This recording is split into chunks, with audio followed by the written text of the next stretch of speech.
Je dis souvent, difficile, c'est pas impossible. C'est juste moins évident que facile. Mais c'est pas impossible. Et ça veut dire qu'on peut le faire.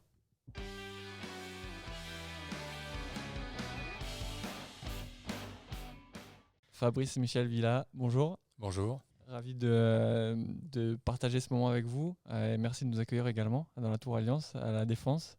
Donc, pour la petite intro, Fabrice Michel Villa, donc j'ai bien noté, directeur politique commercial Alliance France, mais également responsable stratégique du business avec le Comité international olympique pour Alliance France. Et le sport. Et le sport, pardon. On va commencer cet échange de manière, je dirais, traditionnelle pour nous en tout cas. On demande à tous nos invités qui était Fabrice à 5 ans. Fabrice, à 5 ans, était un petit blond châtain avec beaucoup de taches de rousseur, déjà des lunettes. Compatis.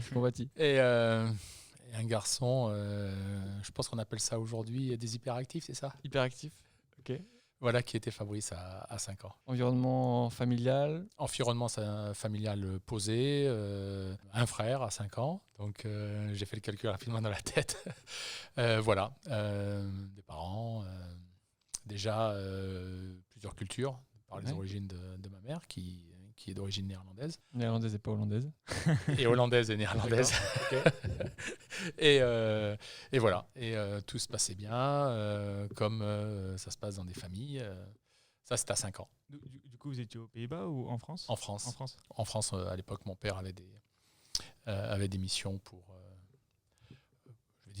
pour une partie de l'État, focalisée sur un secteur d'activité bien précis, dans une région bien précise. D'accord. Donc, j'ai fait ma naissance et mes premières années de scolarité à Cherbourg. Donc déjà, environnement multiculturel très tôt, du coup. Qu'est-ce que ça vous a apporté par rapport à un autre petit français, je dirais, classique que vous voyez à l'école tous les jours ? Je ne sais pas si c'est ce que ça m'a apporté quelque chose de différent à cet âge-là. Ça oblige déjà à réfléchir différemment, ça oblige à avoir une vision un peu différente, à avoir une culture aussi un peu différente, pas manger la même chose que les autres, même s'il n'y a pas beaucoup de différence, mais plus de lait, plus de fromage, de la bière, même très jeune, des façons de voir le monde un peu différentes, peut-être une ouverture sur le monde différente. Et malgré mon éducation, malgré, entre guillemets, des valeurs qui m'ont été inculquées, une certaine tolérance. Et ça, je crois que c'est une différence fondamentale avec ce qu'on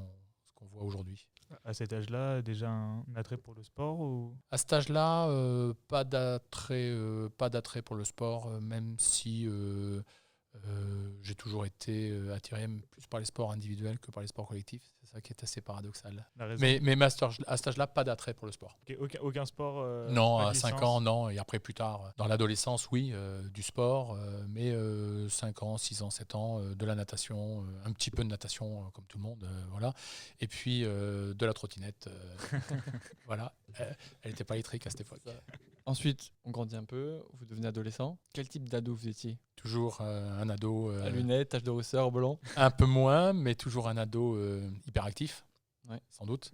Parfois un peu en marge de certains de mes camarades, très attiré à l'époque par tout ce qui était le monde des chiffres, l'astronomie, l'histoire, les grandes découvertes dans le monde. Voilà, ce genre de choses, et toujours en train de faire des bêtises.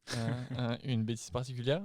Oh, même deux, qui est en lien avec cet attrait, je pense, pour les sciences et pour la découverte, la curiosité. Une fois, j'ai pris une bouteille de parfum à ma mère, je me suis enfermé dans ma chambre, j'ai pris une grosse pince à linge, j'ai allumé un réchaud de camping, et puis ça a explosé. Donc, wow. Ça a été la première grosse bêtise. Donc, tout le monde est arrivé en courant. Ils ont défoncé la porte. Et j'étais un petit peu comme professeur Tournesol, totalement ébouriffé. Et c'était l'envie de faire une expérience ou juste envie de faire une bêtise ? L'envie de faire une expérience. Okay. Ouais, c'était vraiment l'envie de faire une expérience. Deuxième, j'ai fait un montage à la maison électrique avec plusieurs ampoules en série et en parallèle déjà à l'époque. Et puis, j'ai fait péter toute la résidence. Super. Ah oui. Voilà quelques exemples. Pourquoi cette envie de découvrir depuis le début ? Ou alors c'est vos parents qui vous ont aidé à vous développer sur ce mindset de découverte ? Vous encouragez en tout cas ? Je ne sais pas, mais je ne pense pas. Je pense qu'on est vraiment dans une question qui peut être fondamentale pour l'existence de l'homme, entre ce qu'on appelle l'homme avec un grand H, C'est vraiment la différence qu'il y a entre l'inné et l'acquis. Mhm. Et je pense que ça doit être inné chez certains.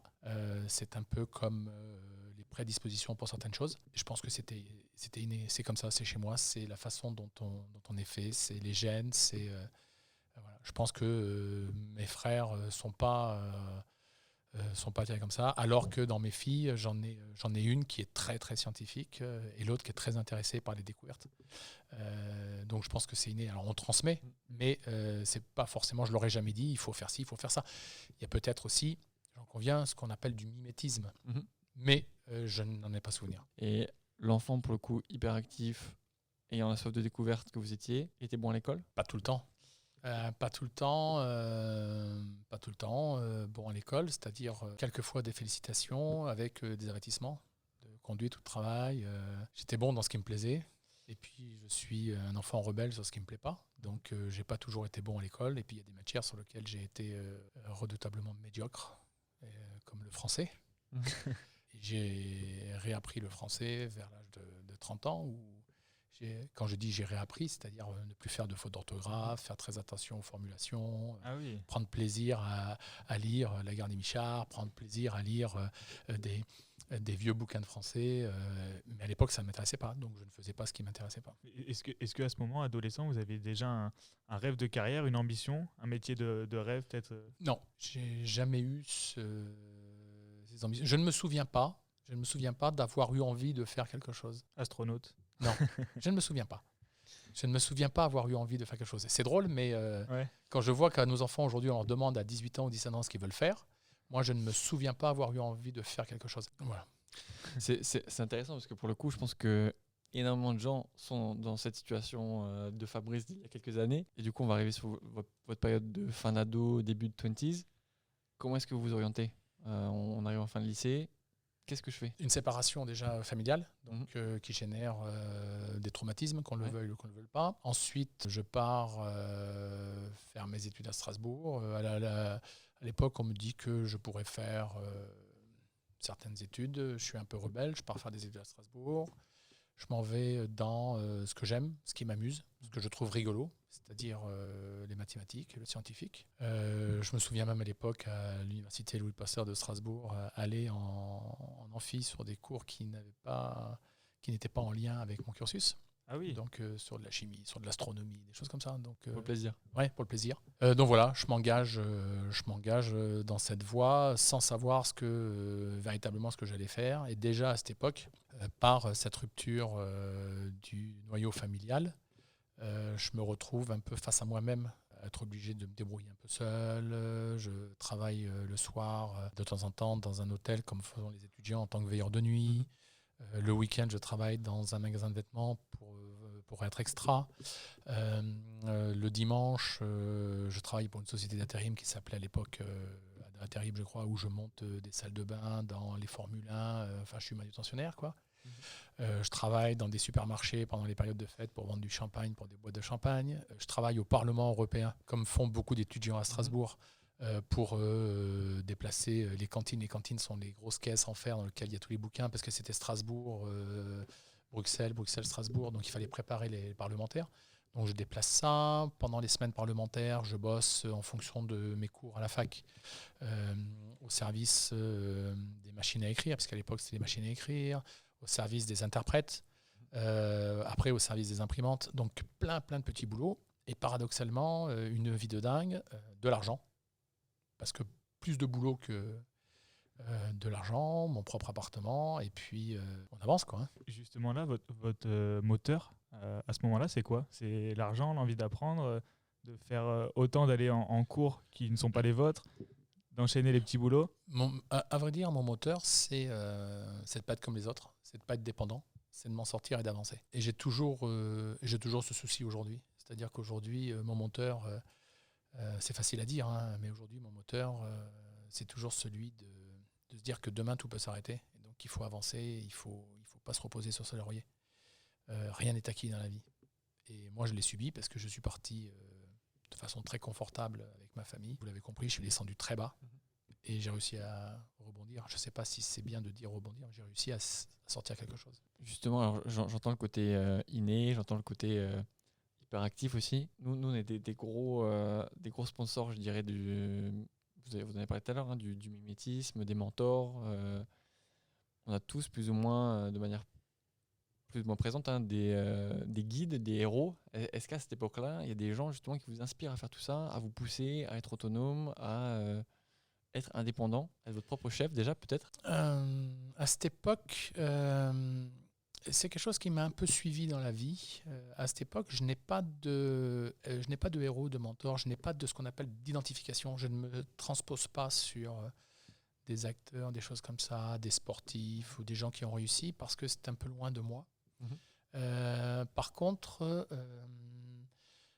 j'ai des relations avec des gens qui ont réussi dans la vie, j'ai des relations avec des gens qui représentent des sociétés ou avec des gens qui ont des valeurs et qui ont de la profondeur. Et je suis très intéressé par le sujet de l'être humain au sens de sa valeur. Et je suis particulièrement intéressé par ces personnes qui ont de la profondeur et qu'on appelle dans notre vie des sponsors, des gens qui nous sponsorisent un petit peu. Hein, un peu comme les femmes appelleraient des hommes des pygmalions. Donc à cette époque, je n'ai pas de personnalité en tête. Et les seules personnalités que j'ai en tête, un peu de façon mégalo, sont des gens comme Napoléon, comme Louis XIV, et des gens qui réussissent comme ça. Et je me dis, ces gens-là, je prends souvent l'histoire de personnes qui sont parties, alors pas l'exemple de Louis XIV, mais je prends les gens qui sont partis de zéro, qui ne sont pas partis forcément avec une cuillère en argent et qui ont réussi à faire quelque chose. Puis progressivement, dans le temps, je suis attiré par un individu, on pourra en reparler, mais qui fait vraiment la liaison avec le gamin hyperactif qui fait des expériences, intéressé par tout ce qui est nouvelles technologies, mathématiques et tout ça. Et là, j'ai, dans ces années-là, déjà, avant même qu'il soit connu, j'ai en tête quelqu'un et je m'inspire beaucoup de ce qu'il crée, de ce qu'il fait. C'est Steve Jobs. Né fin des années 80, fin des années 90, 95. Il s'est déjà fait licencier d'Apple. Ouais, j'en entends parler. Et très rapidement, cet homme-là, il interpelle. C'est déjà les débuts. Et donc, c'est quelqu'un qui est intéressant et qui va prendre un essor monumental avec ce qu'on connaît aujourd'hui. C'est mon fond d'écran de téléphone. Pourquoi c'est mon fond d'écran? C'est pas parce que je suis amoureux de lui, c'est parce que je rends hommage au génie. Et c'est que on rend hommage à ce qu'on fait aujourd'hui. Et ça, c'est fabuleux. Vous filmez avec des iPhones. Tout ce qu'on fait. Donc le visionnaire. Et ça, je trouve que c'est bien. C'est-à-dire que je trouve que c'est bien de rêver à travers les yeux de quelqu'un d'autre. Cette prise de conscience du génie de Steve Jobs, elle vient comment? Elle vient plus tard. Quand on a déjà les premiers Macintosh, quand je commence à travailler chez AGF, Allianz aujourd'hui, chez AGF, où il y a des prix à gagner chez des commerciaux. Un des prix que l'on gagne, ou que je gagne quand je rentre chez AGF, c'est un Macintosh. Et donc ce petit ordinateur avec cette souris que l'on laisse au bureau, déjà à l'époque, c'était fantastique. Donc il y a ça. Et puis il y a toute l'évolution qui s'ensuit avec l'avènement de l'iPod et puis ensuite l'iPhone. Et en 2007, on prend vraiment cette fois conscience de ce génie, de cette façon dont il mène ses idées et dont il fait profiter aux autres de ses idées, de cette façon qu'il a de voir le monde. Donc il y a quand même une notion de partage finalement. Oui, bien sûr qu'il y a une notion de partage. Pour vous, à ce moment-là, c'est aussi une des valeurs? Ouais, c'est une des valeurs assez importantes. Je rentre chez AGF après avoir fait la marine. Donc, comme tout le monde, je fais ce qu'on va appeler mon service militaire. Mais vous savez qu'à l'époque, on pouvait le faire un peu plus long, suivant ce qu'on faisait. J'ai un poste très sympa déjà à l'époque dans la marine. Et puis, un jour, le pacha de la base me demande de donner des cours à sa fille qui avait raté le bac. Elle a le bac... Grâce à vous? Non. Parce qu'elle était Grâce à Steve Jobs. Parce qu'elle était brillante et que personne ne lui avait fait aimer les maths. D'accord. Donc l'année d'après, elle a son bac. Et puis je redonne des cours. Et puis un jour, je suis appelé par quelqu'un qui avait un très très gros poste à responsabilité à GF et qui me propose de me proposer un métier. Et ça ne m'intéressait pas, mais je ne savais pas quoi faire entre-temps. Donc je suis rentré chez AGF sur un poste de commercial. Et puis je crois que les choses se sont mises en place. C'est-à-dire que j'avais un boulot. J'étais commercial, donc je pouvais gagner de l'argent. Quand j'ai demandé comment ça se passait, on m'a dit il faut créer un portefeuille de clients, il faut les suivre. Et j'ai demandé des choses qui marquent, bien sûr, et qui peuvent servir d'exemple. Donc j'ai demandé est-ce que vous pouvez me donner ce portefeuille de client crédule? Voilà une feuille, un stylo, un téléphone. La personne qui était mon manager à l'époque est partie, il est revenu. Il m'a jeté un énorme bottin téléphonique sur la table et il m'a dit « Tiens, Michel Vélaz, ça c'est ton portefeuille. » Et là, je me suis dit, et je lui ai dit « Mais je fais quoi ?» Il me dit « Tu vas cibler les villages où personne travaille.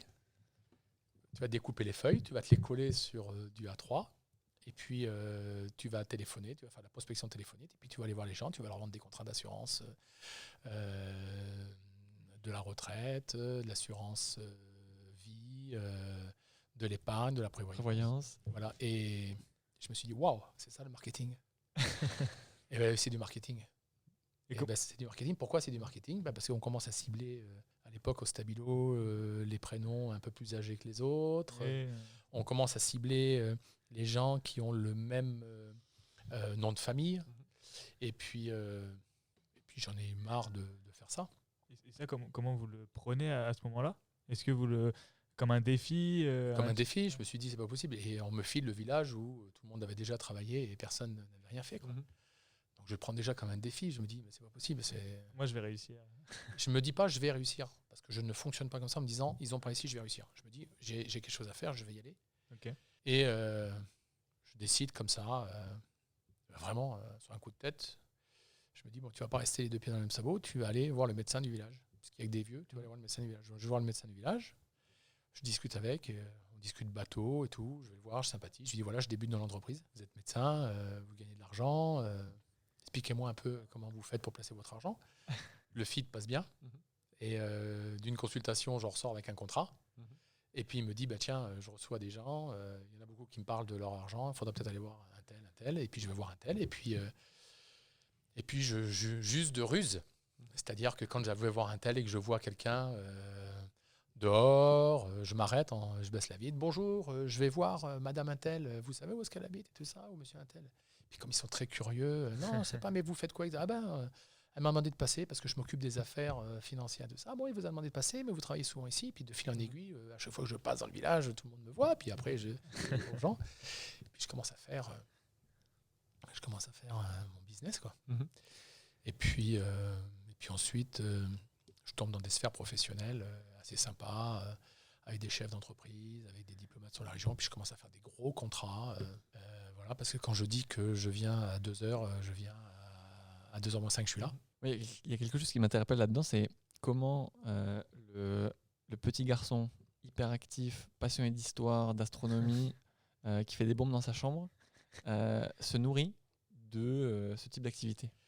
Ce qui est extrêmement intéressant, c'est que ce type d'activité, soit il est basique, et on apprend le code de la route qu'on vous donne, soit il est un peu plus compliqué que ça, et on commence à démonter le moteur de la voiture qu'on conduit, et on commence à rentrer dans les détails. C'est devenu très très vite passionnant.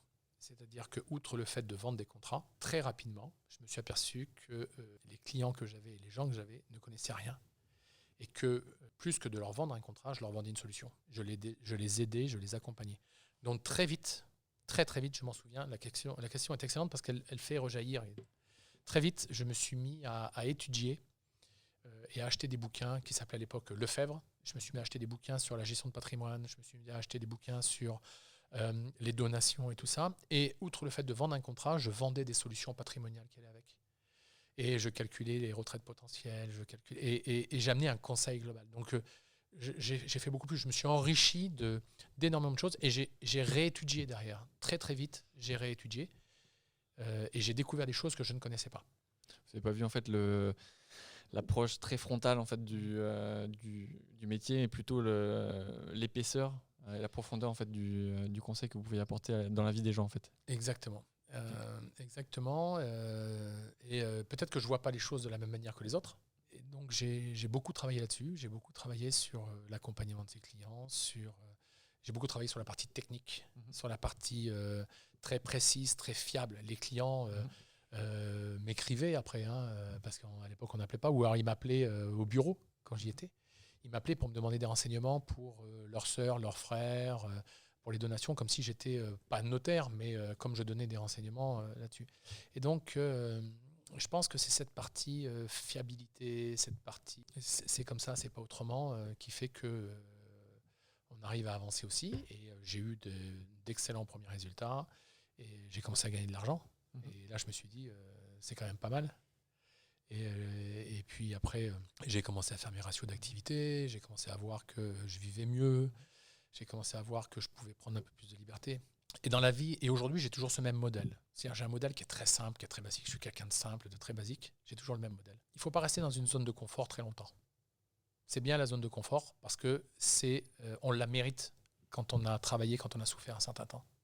Donc, il faut en profiter. Hein. Mais à force de rester sous le soleil, on prend des coups de soleil.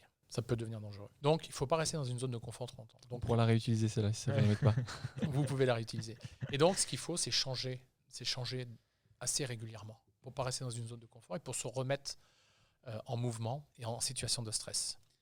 Rester dans une zone de confort, dans un job, c'est quand on prend un job, on a le stress de prendre un nouveau job, on ne le connaît pas, on a l'impression qu'on ne va pas réussir à le faire, on a même l'impression qu'on est atteint du syndrome de Peters parfois, mais donc quand on va prendre un job, c'est très stressant, c'est anxiogène parce qu'on se dit qu'on quitte quelque chose qu'on savait super bien faire et on va vers quelque chose qu'on maîtrise moins. Ça, c'est la première chose. La deuxième chose, quand on prend un job, on veut avoir le contour de ce job tout de suite. Et donc, il nous faut beaucoup plus de temps que l'on en a pour tout s'accaparer, tout traiter, tout voir, tout décider, tout anticiper. Et il nous faut beaucoup plus de temps. S'il me faut 1 mois pour faire un sujet standard, il me faudra 45 jours avec ce nouveau job. Donc, pendant la première année, c'est vraiment une année où on va s'enrichir et on va s'imprégner de ce nouveau job que l'on a et on va prendre tous les éléments et le contexte. Et la deuxième année, c'est une année sur laquelle on va mettre en pratique tout ce qu'on a appris la première année. Et la deuxième année, pour faire quelque chose qui nécessite 30 jours, on va mettre 30 jours. Alors que la première année, on mettait 45. Puis la troisième année, comme on sait bien faire le job et qu'on a commencé à trouver les biais, et qu'on arrive à gérer ces choses, pour faire quelque chose qui fait 30 jours, on va mettre 15 jours. Donc ces 15 jours-là, il faut les mettre à profit pour faire autre chose. C'est soit on les met à profit pour ses occupations, pour apprendre autre chose, soit on les met à profit pour aller apprendre de nouvelles choses pour la suite, le next step. Et puis la quatrième année, c'est une année de, entre guillemets, de zone de confort. Alors il faut moduler, ça peut être 5 ans, ça peut être 3 ans. Et donc, je me lasse vite de certaines choses, et donc pour ça, il faut que je change. Et comment vous arrivez à prendre cette prise de recul, de vous dire, là, j'arrive dans une zone de confort? Le timing Je ne sais pas. Je ne peux pas l'expliquer. Je n'ai pas créé de modèle mathématique là-dessus. C'est intéressant parce que peut-être des personnes bien vont se sûr. dire en regardant, ils vont essayer de s'approprier le mode de pensée et se dire actuellement, est-ce que moi je suis dans une... Actuellement, je ne suis pas en zone de confort. Déjà parce que le poste que j'ai, même si ça fait 4 ans que je l'ai, il a beaucoup évolué. Le périmètre a beaucoup évolué, notamment avec le parti Jeux Olympiques. Et puis mon périmètre évolue énormément. Il y a de l'international aujourd'hui. Bon. Donc je ne suis pas en zone de confort parce que j'ai réussi à mettre au fur et à mesure des briques qui font que le périmètre... moi, je suis un boulimique d'activité. C'est-à-dire que quand je n'ai pas d'activité, je m'ennuie. Et c'est jamais bon quand je m'ennuie. Donc, je suis un boulimique d'activité. Il faut toujours que j'ai des choses à faire. Comment on se sent quand on rentre dans cette zone de confort? Les premiers éléments, c'est on prépare moins. Alors qu'on sait que la préparation, c'est essentiel. Aujourd'hui, truc tout bête, je ne vous dis pas du tout ce à quoi j'avais pensé, mais je connais les questions et j'ai préparé au cas où vous me posiez des questions. J'ai préparé. Et ça paraît bête. On parle de moi. Ça peut prendre 10 minutes, mais ça se prépare. Donc, ça veut dire que dans mon agenda, les 10 minutes qui ont précédé, et il y a 2 semaines, j'avais lu une fois. C'est-à-dire que j'ai une vue d'il y a 2 semaines de ce que j'ai lu et une vue de ce que j'ai vu aujourd'hui. J'ai un contexte qui est différent. J'ai je suis peut-être de bonne humeur, de mauvaise humeur. Donc, j'ai adapté. Exactement. Et donc, ça, c'est aussi très important. Et quand on est en zone de confort, c'est quand on fait les choses de manière naturelle. C'est quand on est moins précis avec les gens. C'est quand les sujets commencent à nous énerver un peu plus. C'est quand on les traite comme ça. C'est quand on se dit, bon, ben, ça... je connais. Voilà, ça, je connais. Et ça, c'est être en zone de confort. Et là, il faut avoir peut-être cette capacité de prendre du recul et de se dire, il faut commencer à chercher, à faire autre chose. Ou alors, il faut commencer à mettre d'autres éléments dans ton poste pour avancer, pour ne plus être en zone de confort. On a beaucoup parlé de timing là, sur les quelques dernières minutes. À quel moment vous sentez-vous, chez Allianz, que votre carrière est en train de prendre un tournant? Parce que des gens qui ont fait du porte-à-porte avec le bottin, chez Allianz, j'imagine qu'il y en a des milliers et des milliers et des milliers. Et il y en a peu qui sont... Et il y en a peu qui se sont développés comme vous êtes développé sur les 30 dernières années. À quel moment ou comment ça a changé? Aujourd'hui, une entreprise comme Allianz, une entreprise comme des grandes sociétés d'assurance, comme des banques et ainsi de suite, fonctionne avec du background, avec un CV, et fonctionne beaucoup avec des cursus. Et donc, quand est-ce que ça a basculé ? Ça a basculé parce que peut-être que j'étais pas comme les autres. Peut-être que sûrement, j'étais pas comme les autres. Et aujourd'hui, je reste en contact avec des anciens camarades à qui j'étais. Et tout le monde me dit ce que tu fais, c'est fabuleux, c'est extraordinaire, tu te rends compte. Déjà parce que le métier de commercial, il peut être un peu péjoratif. On sait que plus on va évoluer dans le temps et plus le métier de commercial n'est plus le même que ce qu'il était. Donc il peut être un peu péjoratif, ça c'est la première chose. Ce n'est pas la fonction noble de l'entreprise. Et ensuite, la fonction administrative est une fonction qui est très stéréotypée. Et j'ai été élevé comme ça dans le monde de l'entreprise. Donc c'est qu'à un moment donné, j'ai donné de la vision probablement à des administratifs ou à un modèle administratif ou à un modèle commercial qui n'était pas connu des autres. Et j'étais un peu plus loin des commerciaux parce que je maîtrisais ce sujet commercial, mais j'étais très orienté stratégie, politique commerciale, très stratégique et tout ça. Et donc j'étais un peu décorrélé des autres. Et donc ce passage s'est fait parce qu'un jour, il y a un directeur de réseau qui avait fait Polytechnique, qui est venu sur le terrain, avec qui j'ai discuté et qui m'a posé une question en me disant « Il faut que tu m'expliques quelque chose, comment que ça se fait que toi tu fais ce type de contrat avec ce type de personnes ? Pourquoi toi tu fais ce type de contrat avec ce type de personnes alors que nous on a des services de personnes qui ont fait tel cursus et qui sont chargés de faire ces contrats avec ces personnes ?» Donc je lui ai expliqué comment je fonctionnais et je lui ai expliqué aussi comment je faisais du marketing. Probablement que j'ai un sens relationnel qui est développé. Peut-être, sans doute, j'ai un sens relationnel qui est développé. Et il m'a dit, j'aimerais bien que tu viennes bosser à Paris et que tu travailles à Paris pour mettre du commercial sur quelque chose qui est très administratif aujourd'hui. Et donc, il m'a fait venir à Paris pour travailler avec les experts comptables, les notaires, les avocats. Et puis après, je suis retourné sur le terrain. Et puis, progressivement, j'ai développé des modèles, des façons de voir les choses. Et j'ai fait fi, même si je l'ai toujours dans le derrière de ma tête. C'est-à-dire que j'ai toujours, vous savez, cette petite voix qui vous dit ce job, c'est pas pour toi parce que tu n'as pas le niveau requis. Ce job, c'est pas pour toi parce que tu n'as pas fait Sciences Po. Ce job, c'est pas pour toi parce que tu n'as pas fait Polytechnique. Ce job, c'est pas pour toi parce que tu n'as pas fait HEC. Le job que j'ai aujourd'hui, ça pourrait être quelqu'un qui a fait ça, qui est ce job. Il n'aurait pas une vue à 360. Moi, j'ai du commercial, j'ai de l'administratif, j'ai du stratégique, j'ai du fonctionnel, j'ai de l'humain et j'ai la connaissance et le background qui me permet d'avoir ce poste aujourd'hui parce que j'ai le relationnel, j'ai l'environnement et donc j'ai eu tout ça au fur et à mesure. Et ça fait déjà une dizaine d'années où à chaque fois qu'on me propose un poste, ça date de 2012 pour être exact. En 2012, on m'a proposé de devenir directeur du développement. Ça flatte toujours mon ego. Avant de dire oui, je me pose toujours la question de savoir si je suis fait pour ce poste, si je vais réussir. Avant de dire oui, je suis content, mais j'ai la peur de ne pas y aller. Donc, il y a nos blessures, nos peurs, nos craintes, les mots MAUX, on ne peut pas lutter contre. Et je vous ai parlé aussi de ma jeunesse, donc de la fracture qu'il y a eu. Et donc, il y a cette remise en cause perpétuelle de se dire, c'est peut-être pas pour moi, et ainsi de suite. Donc, quand je l'ai, je ne réagis peut-être pas comme les autres. C'est-à-dire, quand je l'ai, je donne tout. Besoin de prouver peut-être à soi-même. Bien sûr, et je travaille pour l'avoir, pour que ce poste, je le maîtrise. Donc, je travaille, je continue à apprendre. Je continue à me nourrir et j'utilise aussi l'expérience. Il y a beaucoup de gens qui ont l'expérience, il y a beaucoup de gens qui ont plein d'envie mais qui n'y arrivent pas aussi. Moi, ce que je retiens aussi dans votre cursus, dans votre parcours, depuis très jeune jusqu'à maintenant, c'est cette valeur travail. Au final, face aux doutes, face aux peurs éventuelles, on a l'impression que c'est le travail qui vous fait avancer, qui vous permet justement d'être en réussite et de passer à la step d'après. Est-ce qu'il y a d'autres ingrédients secrets chez vous qui vous permettent de continuer à avancer ? Tout à l'heure, je vous ai parlé de l'armée, je vous ai parlé de l'éducation que j'ai eue, les valeurs qu'on m'a inculquées. Quand on est dans la marine, les valeurs, c'est honneur, valeur, patrie, discipline. Je crois que ça ne s'invente pas. La valeur travail est très importante. La valeur famille est très importante. L'équilibre, c'est très important. Et puis après, je pense qu'il faut travailler aussi sur nos valeurs intrinsèques. Ça peut paraître prétentieux, mais je peux vous dire ce qu'on dit de moi. Je suis intransigeant, je suis dur, je suis très humain, je suis loyal, je suis fiable, je suis engagé, je suis impliqué. J'ai d'autres défauts. j'ai mauvaise humeur, j'aime pas que je supporte pas l'injustice, je peux monter dans les tours, j'aime pas quand les gens comprennent pas. Et donc dès qu'il y a des événements qui touchent à ces valeurs, de l'autre côté ça déclenche des réactions qui sont pas lisses, ça vient toucher à ces valeurs. Et donc c'est ce qui permet aussi d'avancer, de se positionner. La loyauté, c'est très important. On est loyal envers une entreprise, on est loyal envers des hommes. Même si on m'a toujours dit qu'on ne prenait pas des décisions en fonction des hommes, la loyauté est quelque chose qui est très important et qu'on trouve de moins en moins.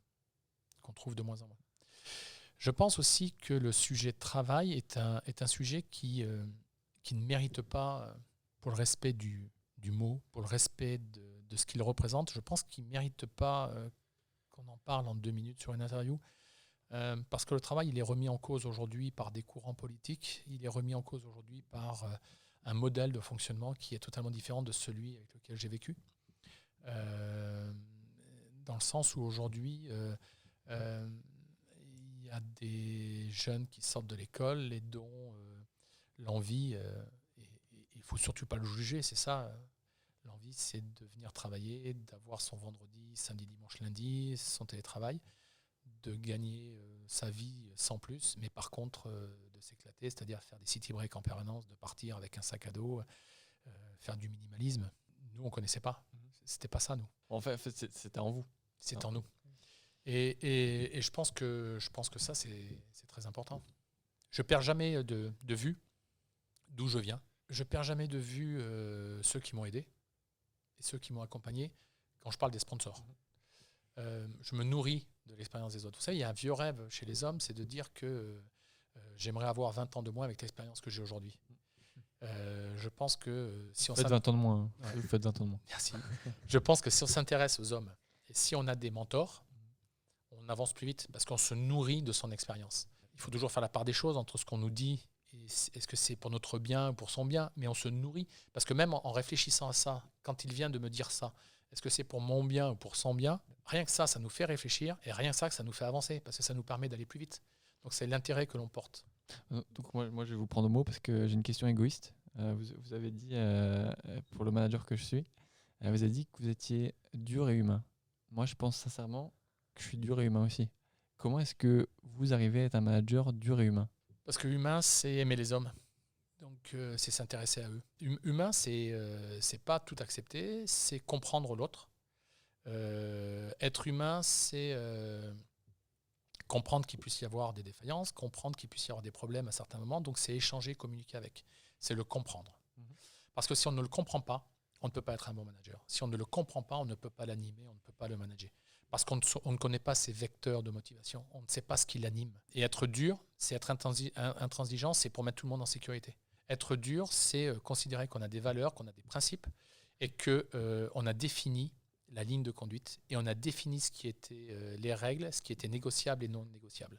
Et une fois qu'on a défini ça et qu'on l'a expliqué et qu'on a validé que tout le monde l'ait bien compris et entendu, on peut être dur et on peut être humain à la fois. Être humain, c'est accompagner des hommes. Être humain, c'est aussi accompagner des hommes pour faire autre chose. Être humain, c'est se séparer de ses meilleurs éléments pour leur proposer un poste parce que c'est le moment de leur proposer un poste. Donc plusieurs fois dans ma carrière, je suis très clanique, donc je travaille beaucoup avec les mêmes personnes qui me suivent d'année en année. Et au fur et à mesure, j'élargis mon cercle. Mais à de nombreuses reprises dans ma carrière, j'ai proposé mes meilleurs collaborateurs pour des postes. Donc je me suis dessaisi de mes meilleurs collaborateurs. C'est quelque chose qu'on ne voit pas beaucoup parce que la plupart de certains managers gardent leurs meilleurs collaborateurs, c'est eux qui font le chiffre, et ainsi de suite. Vous avez une vision groupe Oui, et puis je ne sais pas si j'ai une vision groupe, mais je me suis dessaisi de mes meilleurs collaborateurs pour leur donner une chance, pour avoir la chance que moi j'ai eue quand j'en avais l'opportunité. Il y a une vraie notion d'exigence aussi envers vous-même. Comment vous avez vécu vos échecs et surmonté vos échecs, s'il y en a eu Il y a eu des échecs, il y a des échecs. Je pense que déjà, les échecs, il faut être conscient qu'il peut y en avoir. Ça, c'est la première chose. La deuxième chose, il faut les identifier. Une fois qu'on est conscient qu'il peut y avoir des échecs, il faut les identifier. La troisième chose, il faut réfléchir à ce qui peut vous amener à un échec. Est-ce que c'est un échec individuel ou un échec collectif? Et auquel cas, si c'est un échec collectif, en tant que manager, c'est à nous d'en prendre la responsabilité, mais on ne le vit pas de la même manière. Et ensuite, c'est de rebondir dessus, c'est de voir ce qu'il nous apporte, c'est de voir ce qui nous amène cet échec, et c'est de voir quel va être l'impact de cet échec. Est-ce que c'est un échec professionnel lié à mes valeurs intrinsèques? Est-ce que c'est un échec professionnel dans la non-atteinte d'objectifs? Est-ce que c'est un échec personnel? Est-ce qu'à un moment donné, je me dis j'ai totalement échoué sur ce que je voulais faire? Donc je pense qu'il faut prendre du recul et puis il faut savoir se remettre en cause. Pourquoi j'ai échoué? Parce que je n'ai pas suffisamment préparé, parce que je n'étais pas attentif, parce que peut-être j'ai surévalué ce que ça représentait, ou peut-être que j'ai sous-estimé les autres. Et c'est là où il faut prendre du recul et en se disant, souviens-toi d'où tu viens, ne sous-estime jamais les autres. Ceux qui sont en dessous, ceux qui sont au-dessus. Ne surestime pas non plus la capacité des autres. Et ça c'est aussi difficile parce que quand on fait ça, on est dans la pyramide de Maslow et on impacte l'estime de soi, la confiance, et ainsi de suite. Donc il faut toujours trouver ce juste milieu et prendre beaucoup de recul. Et je suis quelqu'un de un peu impulsif, mais je me maîtrise, toujours hyperactif, mais je suis quelqu'un de très patient. J'ai une patience redoutable. Je vais rebondir sur un sujet que vous avez partagé à l'instant, qui est sur la confiance en soi. Et quelque chose qui est très présent dans l'entreprise, je dirais à tout niveau, quel que soit le niveau de responsabilité, c'est la critique et l'impact de la critique des autres envers, par exemple, ses activités, son développement. Moi, j'ai en face de moi Fabrice Michel Villa, qui a une carrière exceptionnelle chez Allianz, 30 ans de carrière, une progression pour le moment de super succès, qui est hyper actif, qui est... j'imagine en réunion aussi, a pas de mal à partager son opinion et son positionnement. J'imagine que dans un groupe comme ça, vous êtes aussi la cible parfois de certaines critiques. Comment vous gérez cette approche, cette pression, parfois visible, parfois invisible, qui peut avoir sur vos épaules? Ce qui est intéressant dans la question, c'est comment je la gère et comment je l'ai gérée. C'est-à-dire que je pense qu'on ne gère pas la critique de la même manière suivant l'âge que l'on a et suivant la quête de réussite que l'on a. Donc ça, c'est la première chose. Parce qu'il y a un moment donné, quand vous êtes plus jeune, vous avez en quête quelque chose, la critique, vous vous dites qu'elle peut mettre en difficulté votre évolution, votre ascension. Ça, c'est la première chose. La deuxième chose, je pense qu'on n'a pas la même façon de voir la critique à certains moments de sa vie qu'aujourd'hui. C'est-à-dire qu'aujourd'hui, c'est toujours très difficile de considérer qu'on a de la critique qui est constructive, dans la mesure où on est la cible de certaines choses. Je pense que suivant les critiques que nous avons, il faut regarder d'abord si elles sont vraies, si elles sont étayées, si elles sont factuelles, sur quoi elles se basent.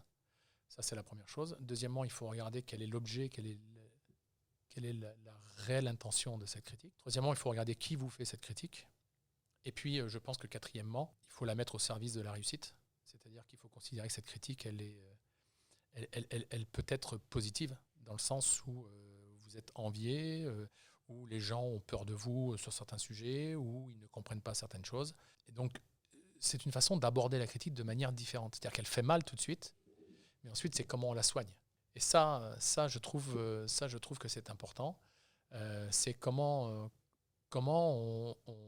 on réagit avec ces critiques et qu'est-ce qu'elles signifient pour vous. Et puis, je pense qu'il y a aussi un élément qui est important, c'est que dans la part des hommes, toujours avec un grand H, et encore plus chez les hommes, pas cette fois avec un H, la part de l'ego est très importante, beaucoup plus que chez les femmes. Et je pense qu'à un moment donné, je pense que toujours il faut se poser la question de savoir si c'est l'ego qui est touché ou si c'est le professionnel ou si c'est autre chose. Et quand on se pose cette question-là, je pense qu'on a beaucoup de réponses qui viennent. Et puis je pense que souvent l'ego. C'est souvent l'ego. Et je pense aussi que la critique, elle est aussi intéressante parce que vous pouvez l'utiliser, la critique, en étant très stratégique, très stratège, et en la retournant contre l'autre. C'est-à-dire qu'en posant la question à l'autre, qu'est-ce que tu aurais fait à ma place? Parce que si on ne le sait pas, il peut nous donner une réponse. Et s'il ne donne pas de réponse, c'est qu'il ne sait pas le faire. J'espère que ça aidera beaucoup, parce que j'imagine que c'est le genre de situations qui peuvent être un peu nuisibles. Et pour le coup, je pense que le fait d'avoir votre vision par rapport à ça peut vraiment aider. Maintenant, si on avance un peu et qu'on se positionne dans le présent, qu'est-ce qui vous fait vibrer? Vous avez vu plein de choses. Qu'est-ce qui vous inspire? On a parlé, j'imagine qu'il y a des choses très micro, très macro. On a parlé juste avant cet échange de lunettes pendant 10 minutes. Mais est-ce qu'il y a des choses qui vous font toujours vibrer? Oui, il y a plein de choses qui me font vibrer. Des choses simples. Il y a plein de choses qui me font vibrer. J'ai envie de partir au Costa Rica, racheter Payotte sur la péninsule de Nicoya et puis vivre là-bas. J'ai envie d'aller vivre à Bali, pourquoi pas louer des scooters. Qu'est-ce qui me fait vibrer oui, je vous le dis sincèrement, mais ça, je le garde pour un peu plus tard dans ma vie, l'Everest. L'Everest, ça me fait vibrer pour ce que ça représente, parce que j'aime les défis, parce que le sport, et puis que l'Everest, c'est magique. Mais ce qui me fait vibrer à l'Everest, c'est pas forcément de le gravir, même si c'est très difficile, c'est de le redescendre. Parce qu'on dit que le plus dangereux à l'Everest, c'est d'en redescendre. Donc c'est des choses comme ça qui me font vibrer. Pour être très honnête avec vous, ce qui me fait vibrer aussi, c'est d'accompagner encore des hommes, c'est de faire évoluer des gens, de faire grandir des gens. Ça me fait vibrer. C'est quand il y a des alternants qui viennent, c'est de leur montrer ce qu'on leur apprend pas dans l'école, et c'est les laisser découvrir. Je ne suis pas quelqu'un qui donne des leçons. Je fais passer les messages, je montre. Ça me fait vibrer. Ça, je trouve que c'est fabuleux d'avoir ce genre de choses. Ce qui me fait vibrer, c'est de donner de temps en temps mes idées, mes opinions sur certaines choses, qu'on me demande mon avis sur certaines choses. Ça fait vibrer aussi parce que ça permet de donner une autre vue, une autre vision des sujets que l'on a. Donc voilà. Après, j'aurais pu répondre des sujets sport et tout ça, mais non, pas forcément des sujets sport parce que ces sujets-là sont des sujets qui sont à la portée de tout le monde, qu'on maîtrise. Il y a un sujet qui est très technique, qui me passionne et qui me fait vibrer, et je suis toujours en quête, c'est les évolutions de l'intelligence artificielle, jusqu'où on va aller dans la data, dans l'utilisation des données. Et tout me ramène à ce sujet scientifique, mathématique. Et du coup, vous en nourrissez, vous cherchez à en savoir plus sur ces sujets-là ou... Oui, je cherche toujours à en avoir plus sur ces sujets-là, je cherche toujours à regarder l'usage qu'on va en faire, quelles sont les évolutions qu'on va en faire. J'aime bien ce genre de choses. Et puis j'aime bien aussi, mais ça fait partie de mon caractère, vous l'avez trouvé, y compris dans le job que j'ai aujourd'hui. J'aime bien réussir. Vous savez, quand on fait des mathématiques ou de la physique, on fait ce qu'on appelle de la recherche appliquée ou de la recherche fondamentale. Ce sont deux choses différentes. D'un côté, on sait ce qu'on cherche, de l'autre côté, on ne sait pas ce qu'on cherche. Et donc, d'un côté, on veut trouver ce qu'on cherche, de l'autre côté, on ne sait pas ce qu'on va trouver. Ça, c'est extrêmement intéressant. Ouais. Ce que je trouve très intéressant là-dedans, y compris dans mon job, c'est que tout à l'heure, on parlait de retour sur investissement. C'est extrêmement compliqué de mettre en place un modèle de retour sur investissement. Ça fait des années que je travaille sur la mise en place d'un modèle qui nous permet de calculer un retour sur investissement et ainsi de suite. Et quand vous avez des entreprises qui vous demandent de venir leur expliquer, quand vous arrivez à donner des choses qui sont fiables, qui sont la véracité des chiffres et tout ça, ça me fait vibrer. C'est-à-dire de trouver ces angles d'attaque et de trouver des modèles qui n'existent pas ou de trouver des nouvelles méthodes. Finalement, on revient à ce que j'ai fait quand je suis rentré avec ce bottin, et j'ai dit il faut que je trouve autre chose, je peux pas téléphoner comme ça. L'apport de solution en fait est être utile au final. Oui, l'apport de solution, c'est pareil. Alors c'est une vision très philosophique, c'est pas tout le temps comme ça parce qu'on est des êtres humains, tout le monde. Mais je trouve que ce qui est excellent, c'est de se dire que derrière chaque problème, c'est toujours une opportunité qui se déguise. Ça c'est important. Et ça, je trouve que c'est extrêmement important. Quand on faisait des maths et qu'on n'arrivait pas à trouver une solution, et qu'on nous disait démontrer que ça c'est vrai, démontrer que c'est vrai, et qu'on n'arrivait pas à prouver que c'était vrai. On nous disait faites une démonstration par l'absurde, démontrez que le faux n'est pas possible. Donc vous aurez démontré que c'est vrai. Et c'est une conception un peu à part, mais c'est une façon. Quand je discute avec des gens, quand j'ai des différentes opinions, j'aime bien les débats contradictoires, mais j'aime bien aussi de temps en temps dire à l'autre regarde le sujet avec l'autre côté du prisme, l'autre côté. On dit souvent, mets-toi à ma place. C'est facile, c'est devenu dans le coup. Mais mets-toi à ma place. Regardez un sujet avec l'autre côté du prisme. C'est très important, c'est de se dire, ah oui, j'avais pas vu, ah j'avais pas fait attention, tiens, je ne savais pas qu'on pouvait faire ça. Je dis souvent, difficile, c'est pas impossible. C'est juste moins évident que facile, mais c'est pas impossible. Et ça veut dire qu'on peut le faire. Je lis ce qui a marqué sur votre t-shirt, sur votre chemise, optimistique. Est-ce que c'est ça le mantra au final de Fabrice Michel Villa, être optimiste, toujours se dire qu'il y a une solution, qu'on va y arriver, qu'on va trouver ce qui fait que ça marche, quelle que soit la difficulté? Oui, bien entendu, c'est ça, d'être Fabrice Michel Villa, c'est ça, c'est être optimiste, c'est avancer quoi qu'il arrive, c'est avancer, c'est de se dire que des choses sont possibles, que des choses, on peut les faire, on peut les réaliser, mais c'est se dire aussi qu'on n'est pas seul. C'est de se dire que la problématique à laquelle on est confronté, il y en a d'autres qui sont confrontés. Et que quand vous marchez dans la rue et que vous voyez des centaines de personnes, il y en a dedans qui ont eu ou qui vont avoir ou qui ont la même problématique que vous. Et donc ça, c'est aussi très intéressant. C'est-à-dire qu'il y a beaucoup de choses qui se surmontent dans la vie. Quasiment tout se surmonte. Quasiment tout. Et on sait que quand ça ne se surmonte pas, les drames que ça peut générer. Mais beaucoup de choses se surmontent. Ça, c'est la première chose. Et la deuxième chose, c'est... moi j'aime vivre aujourd'hui. Moi, je dis souvent que et ça va choquer sans doute, hein, mais j'attache beaucoup plus d'importance à la vie des autres qu'à la mienne. Quand je le dis à mes enfants, vous imaginez, moi j'aime la vie. Ça, c'est déjà la première chose. Et la deuxième chose, je me souviens d'où je viens et je sais ce que j'ai.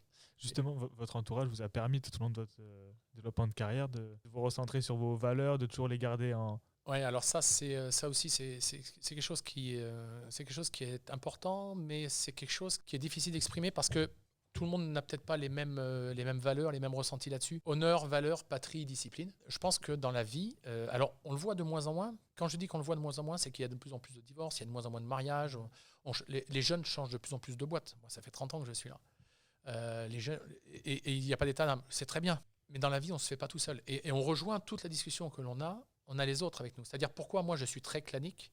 Parce que je fais évoluer mes collaborateurs, mais je sais que si, quand je change de job, j'en amène pas un ou deux avec moi, je ne vais pas aller aussi vite, je ne vais pas avoir la même conférence, la même vue, ainsi de suite. Donc, ils m'aident à atteindre mes objectifs, mais ils atteignent leurs objectifs. Donc, c'est un collectif quand même. Et dans la vie, même si ce n'est pas le mode de vie aujourd'hui de certaines personnes, je pense qu'on a besoin d'un noyau, je pense qu'on a besoin d'une ligne de vie, je pense qu'on a besoin d'un schéma. Et ce schéma, c'est un schéma sur lequel on s'appuie.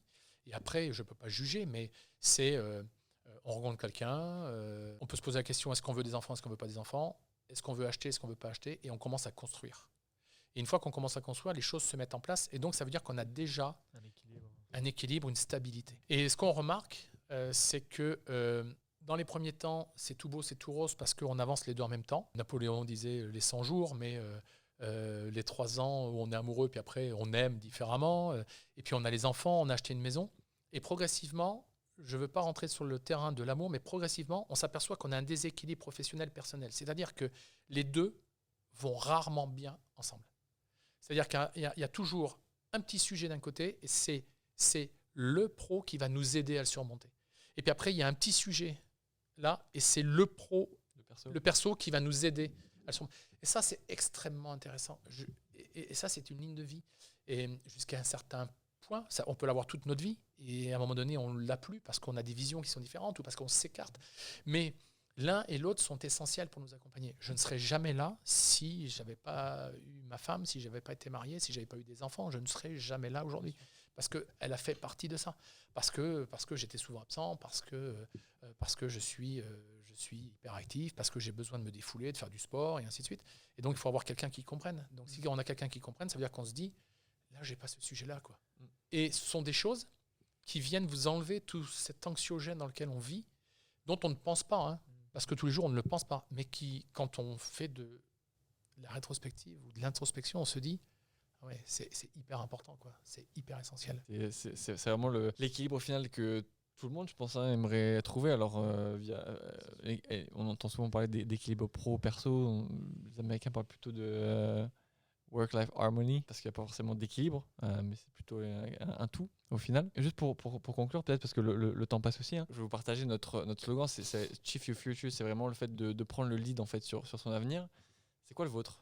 Est-ce que vous en avez un ? Oui, la stratégie, c'est l'art de faire face à son destin. Profond, c'est profond. On ne peut pas réagir à chaud sur ce type de punchline. Une recette de Fabrice Michel Villas sur les 3 ingrédients peut-être pour avancer, coûte que coûte. Ouais. Sortez-vous de ce qui nous anime aujourd'hui. On n'en a rien à faire de ce que pensent les autres de nous. Le regard des autres, vous n'en avez rien à faire. Ça, c'est la première chose. Merci, parce que je la répète chaque jour. Merci. Ça, c'est la première chose. La deuxième chose, c'est très difficile à faire. Évitez de juger. Parce que juger, c'est beaucoup plus facile que d'essayer de comprendre. Donc, il faut éviter de juger. Il faut comprendre. Troisième chose, rappelez-vous toujours d'où vous venez. C'est avec ces trois piliers-là que vous avez réussi à avancer. En tout cas, merci pour ce partage, Fabrice, parce que on a parlé de sujets très très larges, mais très concrets. Et pour le coup, je pense que c'est important, quel que soit son niveau de carrière professionnelle ou personnelle, de se rappeler ce type de schéma, comme vous le dites, parce que parfois, on peut être en quête justement de de guide et de ligne directrice, comme vous l'avez justement dit, et ça aide beaucoup. Ça aide et on a beaucoup parlé de sponsors. Et le terme sponsor sont des gens dans l'entreprise. Le message que je peux faire passer, n'ayez pas honte de ce que vous avez fait et n'ayez pas honte de ce que vous n'avez pas fait. Ça, c'est hyper important. Parce que c'est votre valeur. On ne va jamais vous proposer un poste de technicien nucléaire si vous n'avez pas fait de la mathématique et de la chimie ou de la physique et ainsi de suite.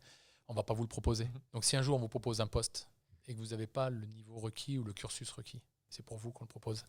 Et n'ayez pas peur, et n'ayez pas honte de ce que vous avez fait, n'ayez pas honte de ce que vous n'avez pas fait.